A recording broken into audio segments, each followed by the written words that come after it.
Every dream you hold, every opportunity you've missed, and every breakthrough you never reached, all trace back to a single force you rarely confront: fear.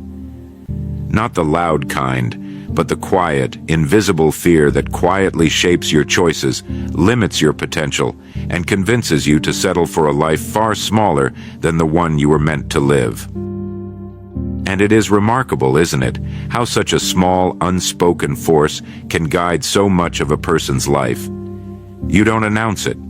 You don't write it down. You don't discuss it around the dinner table. Yet it carves the boundaries of your days with a precision sharper than any blade. It moves silently, like a shadow beside every decision. The job you never pursued, the conversation you avoided, the talent you buried, the path you talked yourself out of before you ever took the first step. Fear rarely storms the front door. It slips in quietly, almost politely. It shows up as hesitation, a second thought, an inner tightening you can't quite describe. And because it never introduces itself, you mistake its voice for your own. Its cautions sound reasonable. Its doubts sound responsible. Its limits sound practical. So you follow them, believing you're choosing safety, when in truth, you're choosing confinement. Sit with that for a moment. How many of the directions your life has taken were chosen freely? And how many were the result of something inside you whispering, maybe not, maybe later, maybe someone else? How many ideas died in the cradle because something subtle inside you suggested they weren't for you? How much of your potential has been shaped not by what you desire, but by what you fear? You see, we often imagine fear as a dramatic creature, something that leaps out in moments of danger. But the fear that truly governs a person's life is gentler, quieter, almost polite. It hides beneath your routines. It disguises itself as caution. It presents itself as logic. And as the years pass, you start adjusting yourself around it without even noticing. You build your habits around avoiding it. You choose people, environments, and ambitions that feel small enough to keep it calm. And little by little, your world shrinks. Not because you lack ability, not because you lack desire, but because the fear you never confronted slowly became the architect of your days. It shaped the ceilings you never broke through. It placed fences around the opportunities you once hoped were yours, and without realizing it, you handed it the blueprint for your life. Fear doesn't need to roar to control you. It only needs you to stay silent. It only needs you to accept the small discomforts it sends, those tiny doubts, those subtle hesitations, and treat them as warnings rather than signals. Signals of what? That you are standing at the edge of something that could grow you, stretch you, challenge you, and ultimately transform you. So I want to invite you into a question, one that might unsettle you just enough to wake you up. What would your life look like if fear had never whispered in your ear? Not in dramatic moments, but in the quiet, everyday crossroads where your future was quietly being shaped. What conversations would you have started? What gifts would you have developed? What path would you have dared to walk? This is not a question designed to haunt you, but to open you. Because before we explore how to overcome fear, we must first understand how thoroughly it has woven itself into the fabric of our choices. How fear shapes the choices you make every single day. If you examine your life with an honest eye, you'll notice something subtle. The choices that shaped your days were rarely forced upon you. They were chosen, sometimes carefully, sometimes casually, but chosen nonetheless. Yet in the quiet corners of each choice, fear was present, nudging your hand just enough to alter the direction. And fear never shoves. It guides with the softest pressure. You're invited to speak up, and something inside says, stay quiet a little longer. You think of trying something new, and a whisper reminds you of how comfortable you are where you stand. You feel a pull toward a dream, and suddenly an invisible weight settles on your shoulders, suggesting that perhaps the dream can wait until a more convenient time. A man once told me he knew exactly what he wanted from life. He could see it clearly, almost touch it, yet each morning he stepped into a routine that held none of it. Why? Because the moment he thought about changing course, a small uneasiness rose in him. Not panic, just a tightening, a slight flutter of uncertainty, and he mistook that feeling for a warning instead of what it truly was, a sign that he was standing at the entrance of something larger than his present self. Fear appears in these tiny, everyday crossroads. It doesn't announce itself. It simply leans your choices ever so slightly toward safety, toward familiarity, toward the known, and over the span of years, those small leanings amount to a direction, one that often leads you far away from the life you intended to build. You might think your decisions are based on reason, yet many of them are shaped by invisible guardrails you never placed consciously. Somewhere long ago, fear tapped you on the shoulder during a difficult moment, and ever since, you've walked around that memory as though it were a wall. Some people spend their entire lives rearranging themselves to avoid a sensation that lasts only seconds, the discomfort of uncertainty. They choose the same patterns, speak the same words, think the same thoughts, not because these things satisfy them, but because they don't awaken that old familiar tension inside. It's astonishing how much a person will sacrifice to avoid a moment of emotional unease. And perhaps the most striking part is this: fear doesn't stop you with force, it stops you with questions. Are you sure? What if this doesn't work? What if you're not ready? What if you're wrong? Not threats, just doubts. Doubts delivered with such gentleness that you accept them as your own thinking. Imagine what might shift if, for even a single day, you moved through your choices without that subtle influence. If you did the thing you quietly avoid, if you made the call, if you expressed the idea, if you allowed yourself to want something openly and acted on that wanting without rehearsing all the ways it might go wrong. You would begin to reclaim territory within your own life that has gone unchallenged for years, because fear shapes your choices only when you treat its presence as a command rather than what it truly is, a guest in the room, not the owner of the house. The mindset shift that helps you use fear as direction instead of resistance. There comes a point in a person's life when they begin to wonder whether fear has been mislabeled. We spend years treating it as a barrier, a signal to turn back, a sign that we're headed somewhere we don't belong. Yet if you look closely, closer than comfort usually allows, you'll notice something peculiar. Fear almost always appears in front of the things that matter most. It doesn't rise when you're drifting through routines. It doesn't stir when you remain within old limits. It shows itself precisely at the doorway of the experiences that would stretch you, challenge you, or change you. And because we've been taught to move away from that sensation, we rarely notice that fear is pointing, not pushing. A man once described fear to me as a lantern in the dark. It doesn't say stop, he said. It simply says, pay attention. Something important is ahead. At the time, I didn't fully understand him. But over the years, as I watched people step toward their greatest aspirations, I saw the truth of it. Their fear didn't grow louder when they drifted from their purpose. It grew louder whenever they stood near it. And this is where the shift begins.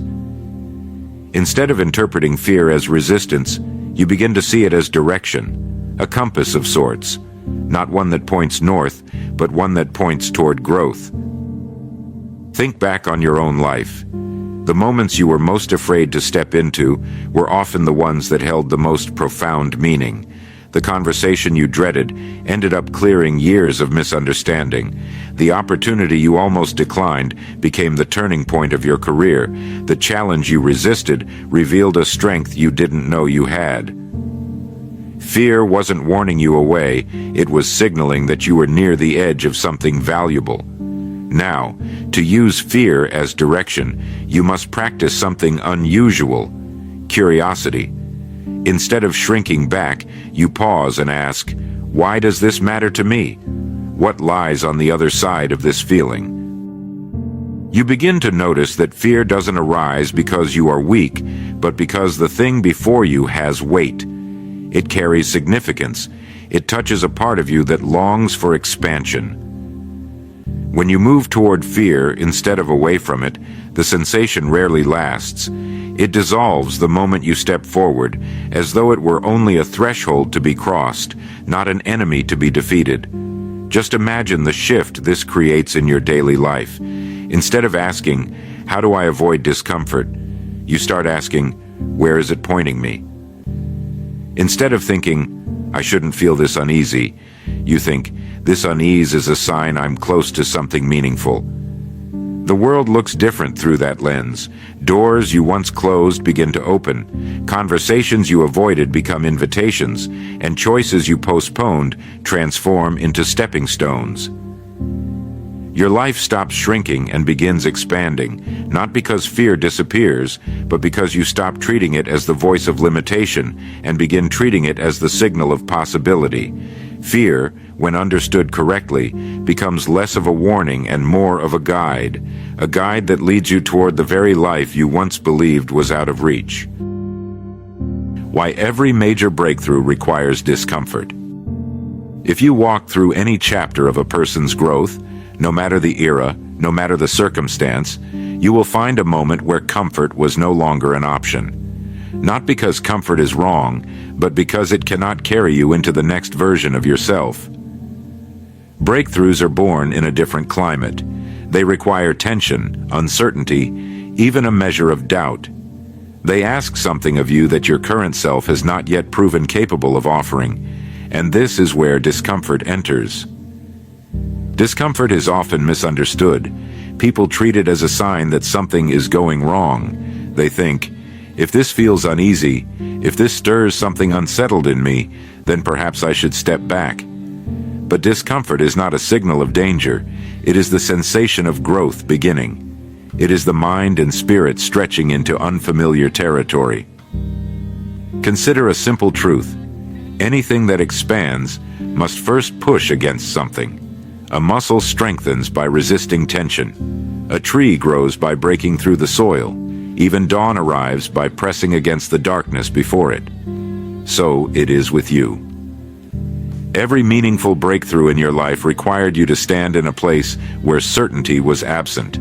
A conversation that trembled in your voice. A decision that felt larger than your confidence. A moment when your hands were unsteady, not because you lacked strength, but because you were touching the edges of who you were becoming.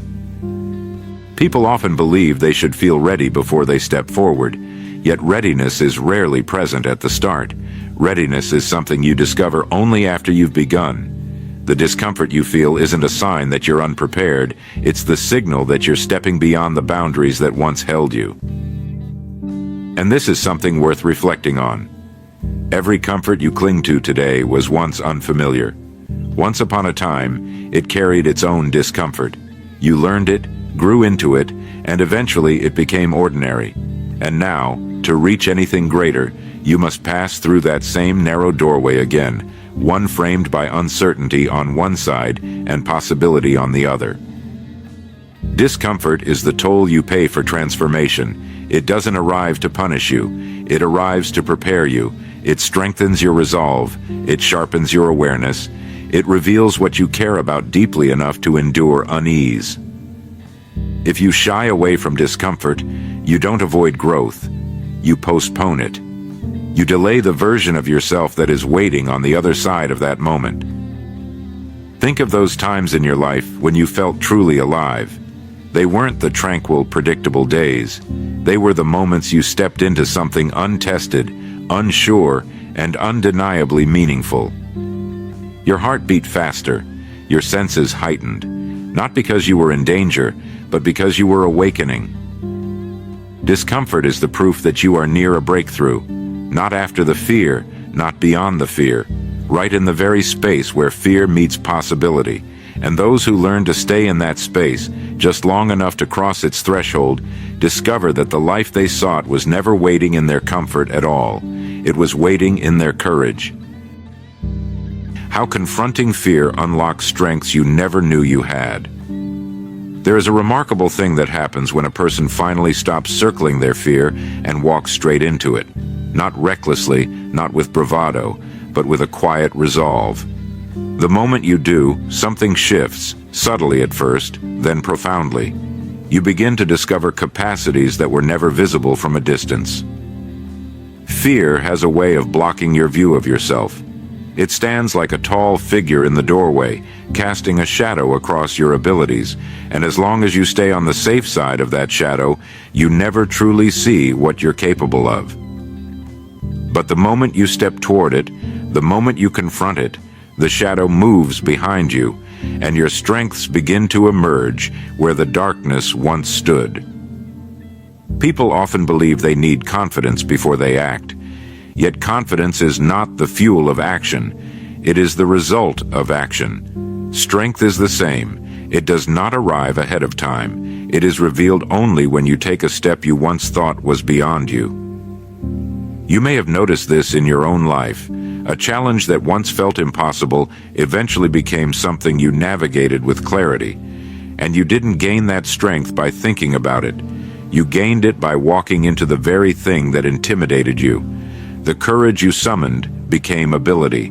The tension you endured became resilience. The uncertainty you weathered became wisdom. Fear, when confronted, transforms from an obstacle into a teacher. It teaches you that your endurance runs deeper than you imagined. It shows you that your mind can adapt more quickly than you believed. It reveals that your spirit is far more capable than the quiet doubts you once listened to. You realize, often with surprise, that you are not the fragile creature fear convinced you to be. You are something sturdier, steadier, more resourceful. The strength you unlock is rarely loud. It does not arrive in the form of triumph or applause. It arrives in the way you carry yourself afterward, more grounded, more certain, more willing to meet the next unknown. You begin to trust yourself in a way that cannot be taught by comfort or theory. It can only be earned through experience. When you confront fear, you don't just overcome a single obstacle, you alter your relationship with yourself. You prove to your own mind that you are capable of standing in uncertainty without collapsing, and once you've proven that even once, the world opens in ways it never did before. Paths you once dismissed become possible. Opportunities you thought were for others suddenly belong to you. Challenges that once stirred dread now awaken purpose, because now you know something essential. The fear you feared was not the limit of your strength. It was the threshold of it. And each time you step through that threshold, you become a little more than you were before. Not because the world changed, but because you did. A new layer of ability unfolds, a deeper confidence takes root, a clearer sense of direction appears. This is why confronting fear is not merely an act of bravery, it is an act of self-discovery, a revelation waiting on the far side of hesitation. And once a person experiences that revelation, even once they stop asking, "What if I fail?" and begin asking, "What might I become?" So, remember this. Your life is not shaped by the moments you felt certain, but by the moments you chose to move despite the tremble in your chest. Fear has followed you for years, not to diminish you, but to point you toward the very places where your strength has been waiting, patient and untouched. There comes a time when a person must stop negotiating with their doubts and step forward simply because their future deserves it. Not tomorrow, not when conditions improve, but now, while the door is still open, while the spark inside you is still alive. Fear will always offer reasons to wait. It will always try to persuade you that another day is better suited for courage. But courage never belongs to another day. It belongs to the moment you feel most uncertain. If you take even one honest step toward the thing you've avoided, you will feel the shift. Not a dramatic one, just a quiet recognition that you are no longer living at the mercy of hesitation. You are choosing your life rather than letting it be chosen for you. So as you walk forward from here, carry this with you. The path you long for is not hidden. It is simply guarded by a feeling you've misinterpreted for far too long. Meet that feeling, move with it, and allow your strength, the strength you've always had, to take its rightful place in your life.